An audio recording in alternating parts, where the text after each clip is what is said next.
Hello everyone, welcome to our channel. As we have started section 16 in last session, today I'll discuss with you one of the case studies very important so that आपकी revision section 16 की फिर से हो जाए, and along with that I will also discuss the proviso of section 16. So let's take first question. It will be your case study and then आपको क्या इससे पता लगेगा कि हमें जो अपना आंसर लिखना है वो कैसे करना है, पार्ट वाइज आपको आंसर सॉल्व करना होता है. So what your question says, there was a plot by an agreement between A and B. Suppose कीजिए डीएलएफ कंपनी है A and B is a DLF company. तो यहाँ पर क्या होता है, एक प्लॉट होता है जिसके ऊपर ए एंड बी का एक एग्रीमेंट होता है. द डिफेंडेंट, यहाँ पर डिफेंडेंट है आपकी बी, प्लेंटिफ हो गए ए. तो जो मतलब केस फाइल कर रहे हैं दैट इज ए. तो यहाँ पर जो कंपनी है defendant was to construct a house for the plaintiff A at Gurgaon. The plaintiff made some advance payment and was supposed to pay the remaining part after the delivery of possession. जब भी अपन ए का घर बनाकर ए को दे देंगे तो ए rest money बाद में पे करेगा, एडवांस उन्होंने कुछ पे कर दिया है. The defendant company had its head office at Delhi. तो ये कंस्ट्रक्ट कहाँ करना है, गुरुग्राम में. और जो डीएलएफ कंपनी का हेड ऑफिस है वो कहाँ पर है, दिल्ली में. तो कॉन्ट्रैक्ट जो हुआ था वो भी कहाँ हुआ था, दिल्ली में ही हुआ था. समझ में आ रहा है बच्चे. And the defendant committed breach of contract now. अब बी जो है अपनी ड्यूटी से पीछे हट चुका है एंड प्लेंटिफ जो है he file the suit at Delhi. Delhi में ही वो सूट फाइल करता है against whom, against B. There was exclusive jurisdiction clause in the agreement according to which only Delhi court will have the jurisdiction. ए दिल्ली में क्यों file करता है, क्योंकि जो उनका वो एग्रीमेंट हुआ था उस एग्रीमेंट में एक स्पेसिफिक क्लोज था जिसमें स्पेसिफिकली ये मेंशन था कि इफ एनी पार्टी कोई ब्रीच करती है तो वो कहाँ पर फाइल करेंगे केस को, दिल्ली में ही फाइल करेंगे. आगे क्या होता है बच्चे, जैसे ही जुरिस्डिक्शन दिल्ली में करने की बात हुई तो जो प्लेंटिफ है उन्होंने भी दिल्ली में ही फाइल किया. Now defendant raise the preliminary objection that Delhi court doesn't have the jurisdiction. Although उन्होंने ऑलरेडी एक क्लोज बनाया हुआ था एग्रीमेंट में, बट अब जो डिफेंडेंट है he is raising the objection that Delhi court की इस केस में कोई भी जुरिस्डिक्शन नहीं है. Plaintiff contended that Delhi court had jurisdiction because defendant had head office in the Delhi. Plaintiff कहता है कि head office जब दिल्ली में है तो दिल्ली कोर्ट की कंप्लीट jurisdiction बनती है and the cause of action जो है वो भी दिल्ली में ही अरोज हुआ है क्योंकि वहां पर ही कॉन्ट्रैक्ट बना था. Moreover the defendant himself had agreed for Delhi jurisdiction. Third case वो क्या देता है कि खुद डिफेंडेंट ही जब एग्रीमेंट हमारा हुआ है उसमें जो क्लोज है उसके लिए भी वो एग्री हुआ था कि हम दिल्ली कोर्ट में ही फाइल करेंगे. तो तीन उसने अपनी बातें रख दी. एक क्या कि कॉज ऑफ एक्शन वहां राइज हुआ है, फर्स्ट कि हेड ऑफिस वहां पर है, एंड द वन इज कि एग्रीमेंट में जो क्लोज है वो भी दिल्ली कोर्ट का ही बनता है. ठीक है. So how hence estoppel will apply on him. अब एस्टॉपल लग जाएगा and now he can not say anything about that court. तो अब यहाँ पर क्या आता है बच्चे, now you have to tell कि अब इस केस में हम क्या आंसर दें. देखिए आंसर क्या है, the main issue to be determined is, first issue क्या है, that whether the suit for the specific performance involving the immovable property would lie at the place where the property is situated or where the head office of the defendant company is situated or where the contract was entered into. That is whether section 16D will apply to the civil procedure code 1908. Right. तो हमारा first case तो ये बनता है. समझ में आ गया क्या कि जो केस अराइज होता है उसके लिए जो सूट फाइल किया गया है वो एक्चुअल में कहाँ पर फाइल किया जाए, वहां पर जहाँ पर कॉन्ट्रैक्ट एंटर हुआ था कि वहां पर जहाँ पर actual movable immovable property situated है.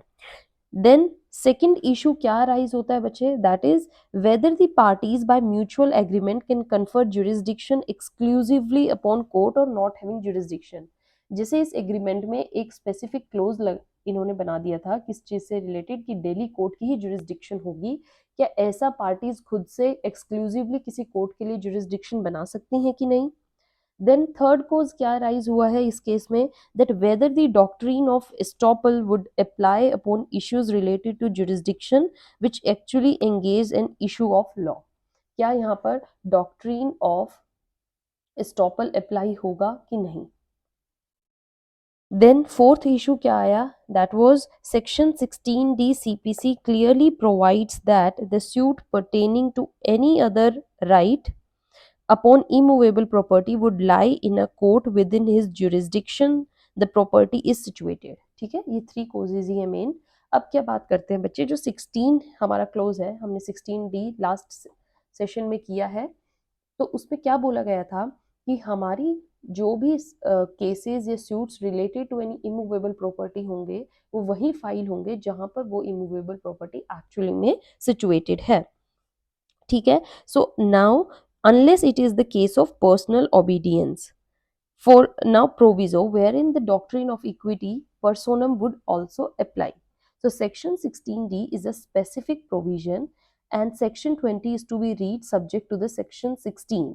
It has been held by the Honorable Supreme Court in आपका जो मैंने एक लास्ट जजमेंट भी बताई थी Harshal Chimanlal Modi versus DLF universal limited, जिसमें क्या बोला गया था, that division branch में suit for specific performance of the contract for immovable property is a suit related to the claim of right upon immovable property and hence it will fall on section 16 clause D, okay, of the CPC, and section 20 would not apply.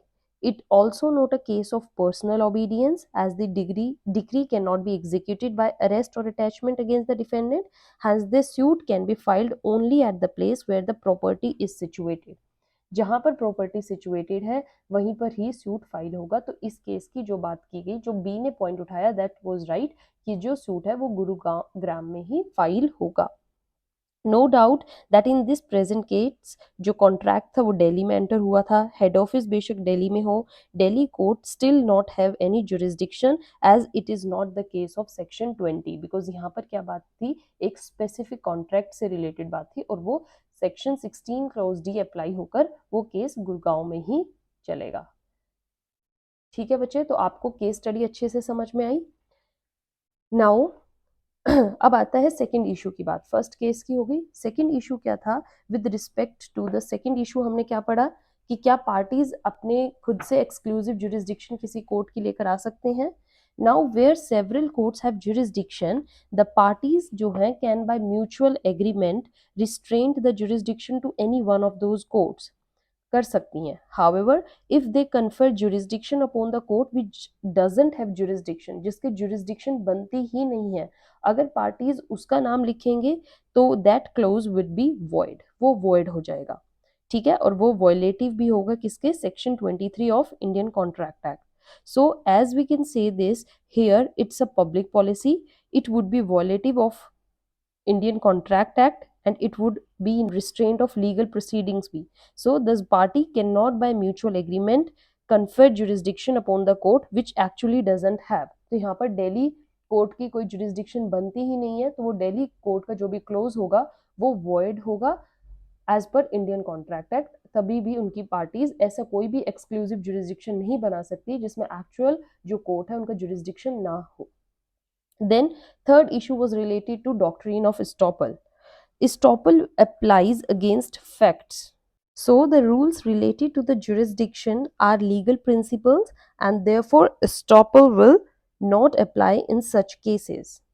ठीक है बच्चे, तो आपको तीनों cases के answer मिल गए हैं जो भी हमारे तीन इश्यूज थे, and accordingly plaintiff will be liable to be returned for presentation to the proper court। और proper court कौन सी बनती है आपकी, गुड़गांव कोर्ट। ठीक है, now we will discuss what are the proviso of section 16। देखिए सेक्शन 16 आपका क्लोज ए टू ई दो बात डिवाइड करता है। First, if immovable property is in the possession of defendant और हिज एजेंट। फर्स्ट क्या है, जो इमूवेबल प्रॉपर्टी है उसकी पोजेशन किसके पास हो, डिफेंडेंट या agent. And the second thing is the relief can be obtained entirely through personal obedience. Relief आपकी पर्सनल ओबीडियंस से ही मिलेगी.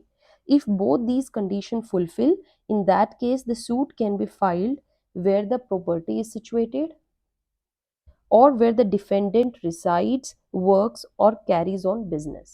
अगर ये दोनों केसेस, ये दोनों ही बातें आपकी फुलफिल हो रही हैं, क्या, एक तो इमूवेबल प्रॉपर्टी डिफेंडेंट के पोजीशन में है एंड सेकंड जो रिलीफ क्लेम हो रहा है वो पर्सनल ओबीडियंस से हो रहा है, तो देन व्हाट विल अप्लाई कि आपकी जो प्रॉपर्टी जहां पर सिचुएटेड है या तो सूट वहां फाइल हो या फिर जहां डिफेंडेंट एक्चुअली रिजाइड करता है, वर्क करता है या बिजनेस कैरी करता है वहां पर हो. But under section 16 the case file only where the property is situated. हमारा section 16 बात करता था सिर्फ immovable property वो जहाँ situated है. But if the proviso is applicable, अगर ये exception है, ठीक है, then क्या होगा, equity हमारी आ जाती है in personam, things also came, then suit can be filed only, not only where the property is situated but also where defendant resides, works or carries on business. क्या है, defendant works, resides or carries on business, right? And if the conditions of proviso fulfill, then you can file the suit anywhere. So these three things are related to the principle of equity acts in personam. Conditions of proviso is that the property should be in the possession of defendant की possession में हो or his agent, and the other condition is that relief can be obtained entirely through personal obedience. Now what is personal obedience here, ये जो हम बात कर रहे हैं, what does this mean? देखिए, the decree that you get, the execution of the decree that can be done entirely through personal obedience. ठीक है, the decree has to be executed upon the specific property and the property specified in the decree, then execution of that decree is specified property. ठीक है, जो भी execution होगा property का वो एक स्पेसिफाइड प्रॉपर्टी हो and it's entirely through personal obedience. Okay, then it's the case of personal obedience. The meaning of personal obedience is, मैं आपको एक example देती हूँ. Suppose A has a decree of rupees 50 lakh, right, against B. Now there is different methods of execution of decree. आप अलग अलग तरीकों से decree कर सकते हो. कैसे, या तो अरेस्ट द डिफेंडेंट या एनी प्रॉपर्टी ऑफ हिज आप उसको अटैच कर सकते हैं, and if he doesn't give the money तो आप उसको सेल भी कर सकते हैं. So these two cases where the decree executed by arresting the judgement debtor or by attaching and selling some property of the judgment debtor, and it can be considered to be the case of personal obedience. मतलब आप उसकी personal properties को ही use करके अपना पैसा निकाल रहे हो. ठीक है, अब सपोज कीजिए A has a decree against B, the decree is for recovery of possession of some immovable property, so it is not the case of personal obedience. यहाँ पर अब पर्सनल ओबीडियंस नहीं होता, तो सिर्फ मनी के केस में ही पर्सनल ओबीडियंस होता है. Personal obedience means person personally bind by the decree holder. वो पैसा वो पर्सन ही दे सकता है, not that his property. Okay, and money and personally obey the person without touching upon the specific property. You cannot go on his property, you can only claim your money. और अगर money नहीं मिलेगी तो that specific property he use हो सकती है to get that money back, right? So you can bind him by arrest or any property attached or sale by person who get the decree that is personally building, and it is called case of personal obedience. जो वो specific property हो वो specifically B की ही होनी चाहिए. He must be the sole owner of that property. तभी हम यहाँ पर personal obedience कहते हैं. He is bound by the personal obedience, right? जैसे आपका charge का केस है, suppose कीजिए this is the house of A, right, and A has got a claim upon the income of this house. Now the house is in possession of B. A claim income of this house, अब B is not doesn't give him money, then A क्या कर सकता है, A can get B arrested, या फिर A can get some property of B attached and sold it, so A can get the money. Under charge क्या होता है, you can claim upon the income, and that income जो होनी चाहिए वो money ही होनी चाहिए. If he doesn't pay the income from 6 months और amounts for 6 month का time है, you can claim income and arrest him, and then will you क्या करोगे आप, you will give all money and attach any property or sale to recover that money. So this is the case of personal obedience, और charge जो होता है एक very good example है of personal obedience. Right बच्चे? So if the execution of the decree can be done only by involving the property जो specified है in the decree, then it cannot be the case of personal obedience, and the suit should be filed only where the suit of property is situated. Personal obedience में आप क्या कर सकते हो, वो specific property ही नहीं, कोई भी उसकी सोल प्रॉपर्टी यूज करके मनी को अगर रिकवर कर सकते हो, that will be the case of personal obedience. Right? So this is about the provision of section 16, and today we also discussed a case study कि कब कब आप किस केस में केस को फाइल करते हो, where the property is situated, क्या इश्यूज आते हैं और उन इश्यूज को कैसे आपने डील करना है, कैसे अपना आंसर लिख के आना है. Right? So in today's session this is all. Wait for the next session, in that we will discuss section 17 and 18. Till then, have a good day. Thank you.